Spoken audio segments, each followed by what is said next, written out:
This is Optimal Living Daily, episode 1285, an excerpt from the book, Master the Key by Mike Flynn, and I'm Justin Malik.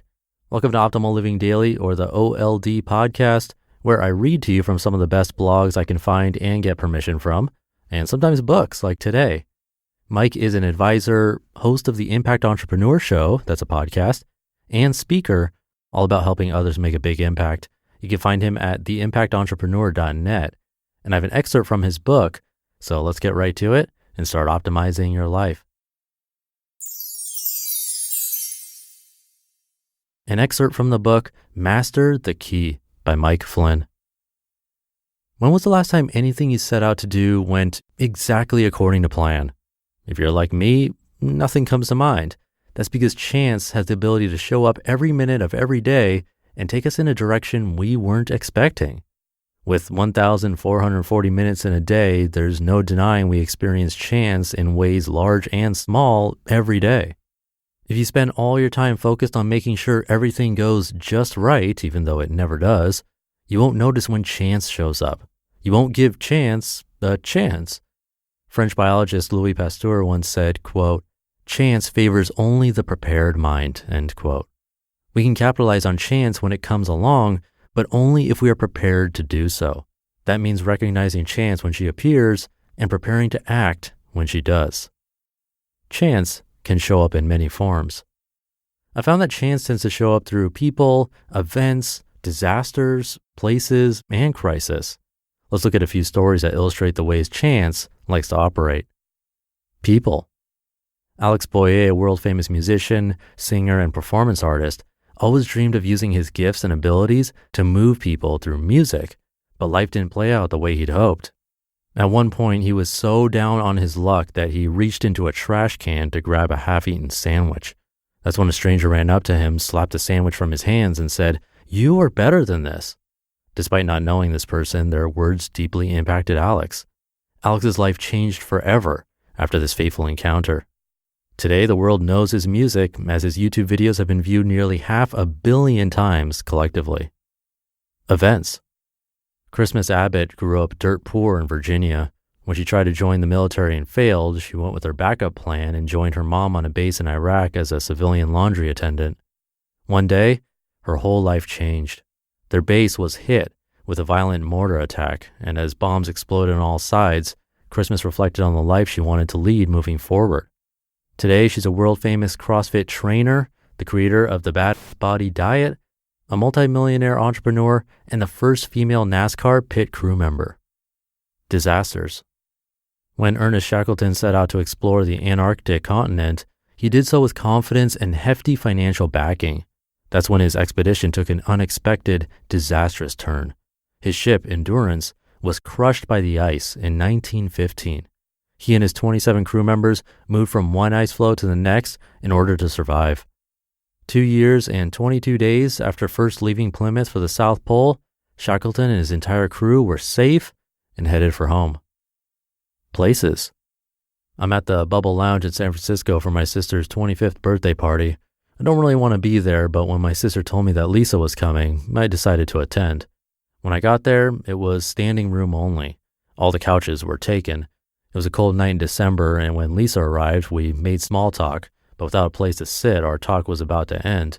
I was already head over heels, but it didn't look like we'd have a chance to really connect because of the crowd.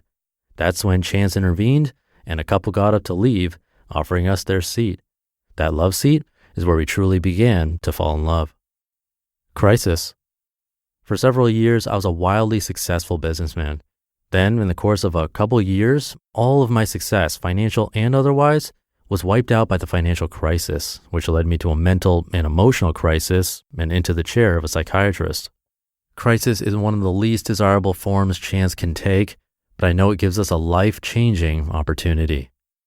How you can prepare for chance. In each of those stories, the characters chose to embrace chance instead of ignore her. Not only does our response to chance shape our story, it also shapes how we see the world. Prominent psychologist Martin Seligman suggests that embracing chance may make us more optimistic. However, as Louis Pasteur implied, this activity can't be approached passively. You must prepare to encounter chance. To do that, Here are 3 steps you should take.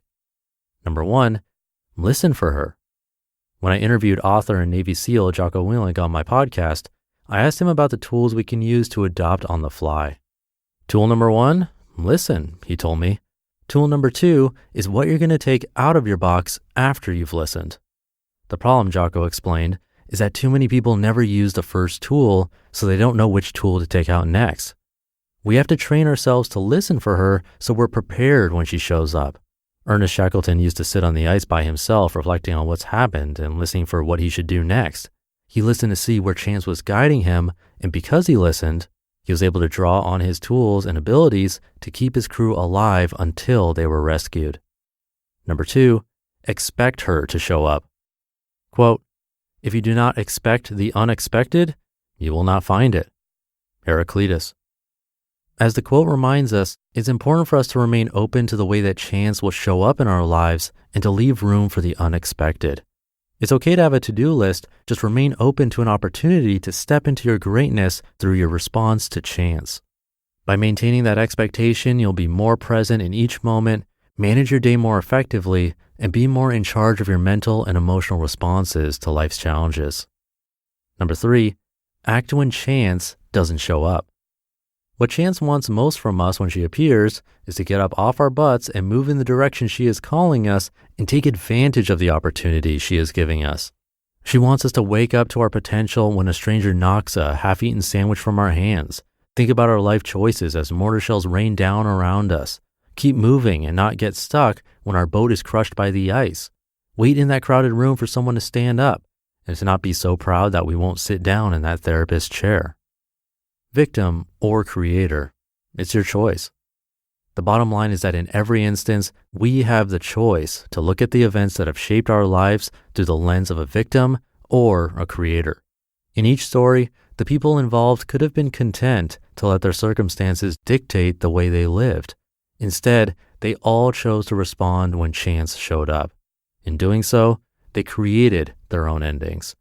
When chance shows up in your life, what choice will you make?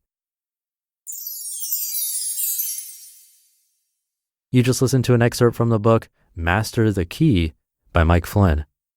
Come by Mike's site to learn more. That's theimpactentrepreneur.net. I have that linked in this episode's description at oldpodcast.com, and you can find Master the Key on Amazon. But I'll leave it at that for today. Hope you have a great rest of your day. Thank you for being here and listening to me and for subscribing to the show. And I'll be back tomorrow where your optimal life awaits.